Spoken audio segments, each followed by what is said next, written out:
დამოყოს ჩემი აზრით უნდა მოყოს. თუ რამე ის ყველაფერი უნდა ისაუბროს. რუსთავის სამარტო საკნიდან გამოგზავნილი ბოლო წერილის შემდეგ ირაკლი ღარიბაშვილისგან ხალხი უფრო მეტ კონკრეტიკას ითხოვს. რა აქვს მოსაყოლი ღარიბაშვილს? ბოლო წერილში მკაფიოდ იკითხებოდა, რომ იცის როგორ განიხილება პოლიტიკურად მოტივირებული საქმეები სასამართლოში. ის, ვინც წლები ღარიბაშვილს ირჩევდა, ახლა ალაპარაკებას ურჩევს. მე მეგონა რომ იდგა ღარიბაშვილს თბილისი იდგა მე მეგონა და საქართველოს ბოლო დასკვნას გავაკეთებ რომ სადაც გინდა იყოს მე მისი მჯერა არ ელოდებით მის ალაპარაკებას როგორც მისი მხარდამჭერი აი მე რო ვიყო ხა დაჭერი და სამართალი მქონდეს ხო მე აუცილებლად დავლაპარაკდებოდი და ალბათ ამიტომ ველოდები თუ სასამართლო არ იქნა სამართლიანი და თავისუფალი რაც შეეხება ზემოთ რა თქმა უნდა აუჭირდება ქვეყანას. სულ დღეში ჩავარდებით ხუში ბევრ რამეს ვკითხულობდი და სიმართლე უნდა იყოს. გაინტერესებთ სასამართლო იმართება თუ არა ხელისუფლების მხრიდან? ზოგადად აი რიგ შემთხვევაში ალბათ კი. უმეტეს შემთხვევაში. ჩემი არათ რასაც ღარიბაშვილი ამბობს. უმეტეს პროცენტში მჯერა კი. თქვენი აზრით სასამართლო თავისუფალია ჩვენს ქვეყანაში? არა. ივანიშვილის ერთ დროს ყველაზე სანდო კაცმა გუშინდელ წერილში ციხიდან მიანიშნა, რომ იცის პოლიტიკური სისტემა როგორ ქმნის სისხლის სამართლის საქმეებს. ამიტომ ახლა მისგან ითხოვენ უფრო მეტ კონკრეტიკას. ოპოზიცია ამბობს, რომ ღარიბაშვილს შეუძლია ყველა კარტის გახსნით სისტემა ამხილოს და საჯარო თქვას, როგორ იკერებოდა ხმაურიანი საქმეები. ამ რეჟიმის ორგზის ყოფილი პრემიერ-მინისტრი პირდაპირ ამბობს, რომ სასამართლო იმართება პოლიტიკური სისტემის მიერ, ანუ პარტიის და პარტიის პოლიტსაბჭოს მიერ. ეს არის პირდაპირი და ნათელი დადასტურება მათი მოქმედი პირის მხრიდან, რომ საქართველოს სასამართლო არ გააჩნია, არამედ ეს არის ქართული ოცნების პოლიტიკური საბჭოს განშტოება და რიგითი საცეცი. სამართლიანი სასამართლო და სახელმწიფო ინსტიტუტები ოლიგარქიულმა სისტემამ რომ მიიტაცა, ღარიბაშვილი ამის ერთ-ერთი მთავარი შემოქმედი იყო. ღარიბაშვილს თუ თავის გადარჩენა უნდა, ერთადერთი რამ აქვს დარჩენილი, უნდა ილაპარაკოს სიმართლე.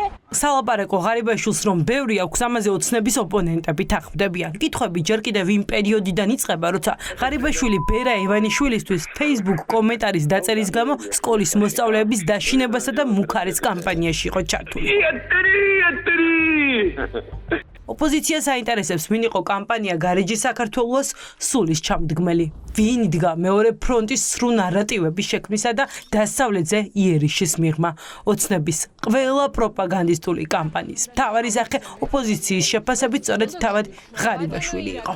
ჩემთვის საინტერესო იქნებოდა მის მიერ მოთხრობილი და გადმოცემული მთელი ეს ამბავი, როგორ გაჩნდა მეორე ფრონტის შესახებ სრულ ნარატივი, იმიტომ რომ ის იყო ამ დროს პრემიერ-მინისტრი და მეტიც ოცნებამ თქვა, რომ თითქოს მასთან უშუალო კავშირი ჰქონდა იმ დროინდელ ამერიკის შეერთებული შტატების ერთ დეგნან, სადაც თითქოს ამ საკითხებმა გაიჟღერა.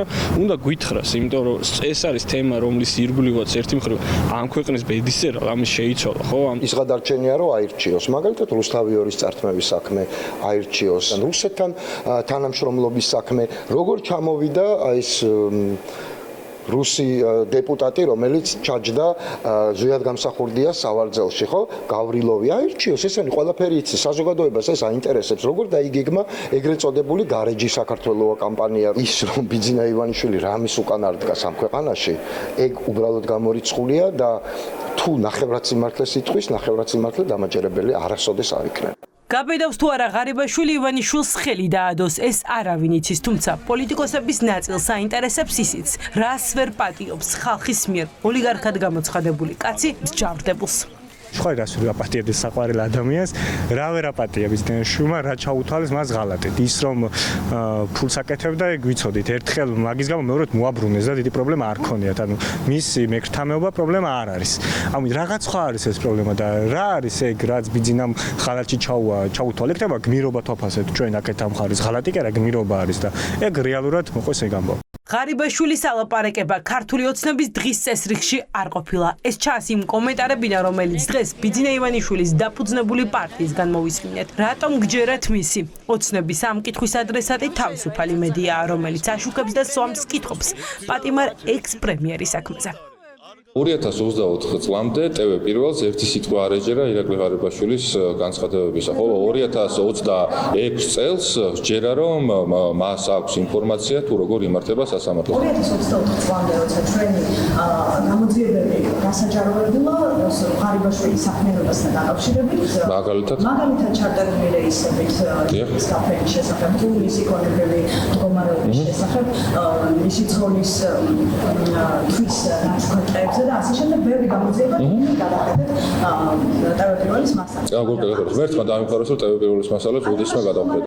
და ეს ყველაფერი არ არის ქართული ოცნების განცხადებებში ჩანს წუხილიც, რომ თავისუფალი მედია ღარიბაშვილის წერილებს აშუქებს და ის მხოლოდ სოციალური მედიის გვერდებს არჩება.